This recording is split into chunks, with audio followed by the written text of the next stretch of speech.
Hey guys, it's Chris 2SS here, and I'm going to show you how I properly installed a 3-inch cowl hood in my 2010 Camaro SS. This is a Harwood Industries 3-inch cowl installed with Moroso half-inch hood pins, non-locking. You definitely require a lot of trimming to get this to fit, especially with the wiper blades over here, because otherwise it will touch, and it's actually touching right now a little bit. But I basically have an OEM fit and finish. It's flush with the hood. Required a lot of trimming along the sides and the back of the cowl.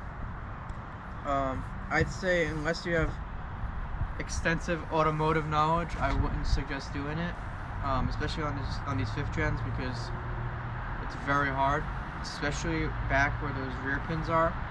I'm not using the Zeus fasteners just because they're kind of a pain in the ass to install.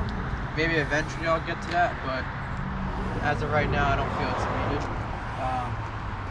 The hood is wrapped satin black. I bought it off a local buyer. It normally comes with a gel coat black. I like the matte because it gets the 1LE type look that I'm looking for. So we're going to go ahead and take this off, and I'll show you how these hood pins are installed, because that's the most important part with getting this installed. Okay, so we're back. So basically we got the hood off, it's over there. On these 5th gen Camaros, they have a lot of issues with this cowl area. So the cowl area is one of the more difficult parts to get right. So you see I had to drill / cut a hole into the cowl here because there's a part of the hood touching. And then for the hood pins, the factory Camaro SS, the 5th gens, they have a provision here for like a little hole. This is the only place here that you can actually get a hood pin in that will be secure. So I cut the cowl out on the bottom there. I removed the whole cowl, cut it out, put the pin through, hand tightened it from the top. So now this is real tight, it ain't going anywhere. And then basically what happens is because this is on a hinge, it will move up and down. So what I had to do is I took my welder and I threw some small welds on where the hinge moves, so this does not move anymore. So that doesn't move. That prevents it from flapping, because otherwise what will happen is you'll notice the hood pin will stick up too high in most cases, and you'll have to either put washers on the top side of the hood, or you have to cut threads. In my case, I cut some threads into the actual hood pin itself, because I had the hood pin too high and I needed more threads out of the pin. So that's the rear. The fronts, they have on the 5th gen Camaros, they have these little divots here. There's 3 of them, or actually 4. 1, 2, 3, 4. I put them in the 4th divot. That gives it, like, it's wide enough where it has clamping force on both sides, but not too close where it's only in the middle.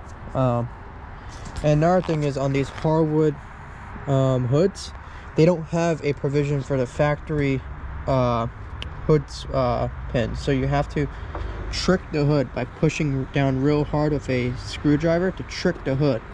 Otherwise it's going to say the hood is open the whole time. And I did the same on this side, so it's not going anywhere.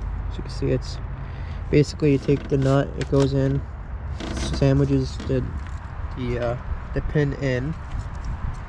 Same on this side, same issue. Actually, this side's a little easier because the wiper blade's on here. So I just cut the cowl, removed this, cut it with a Dremel down in here. It goes through the cowl, through that whole provision. I had to bore that out to 1/2 inch. These are 1/2 inch pins, and then I put some tack welds over here so this does not move. Because otherwise, before, what ended up happening is I put these welds in, but they weren't tight enough. So what ended up happening was this was flapping a little bit, which is causing the whole cowl to move up and down a little bit while at highway speeds. Don't try and remove this. This is welded in. I tried that. This is welded in. Don't remove that. That's for the factory hood strut. And I mean, I would recommend these hood pins. I would not recommend the Aeroforce ones. There's not enough room to get them in. You could probably get the pin in, but at least on these hardwood hoods, you don't have enough room. That's how it looks like. I have 1, 2, 3, 4, and on the bottom side, they're drilled right through. This is what the bottom of the hardwood hood looks like. There's no provision for the factory hood latch, and as you can see, I had to do some trimming along the edges to get it to fit properly. If you're not comfortable with trimming, I'd recommend taking it to a professional. I'm not a professional by any means, but like, this is the best I got. I got a good OEM fit. The only thing that's a pain in the ass too is like when you do a lift off style hood, is that you do need 2 people. You could do it with 1 person, but it's definitely much more difficult. I would recommend 2 people so you don't damage the cowl in any way. But basically what I have to do is I'll take these hood pins. They require mine, due to the threads, I require a washer and a pin. You want to make sure when you do a hood pin that you're applying pressure on the hood with the pin. So you gotta want to push down a little bit on the hood and then slide the pin through, because otherwise you'll get flapping in the wind and it won't be secure, and it could possibly rip off at highway speeds or faster. So you obviously want to make sure it's secure. That's a big mistake people do, is they don't put enough pressure on the hood with the hood pins, and that's why you see them fly off or they're not secure. But that basically sums up the video. I will cut to the hood being back on the hood on the car. And I mean, I would recommend this hood, but definitely you're gonna need some trimming, and you're gonna need to know what you're doing, because it's definitely, if you know what you're doing, it's probably a 4 out of 10, but if you don't know, it's an 8 out of 10 basically. But that sums up the video. Thanks for watching.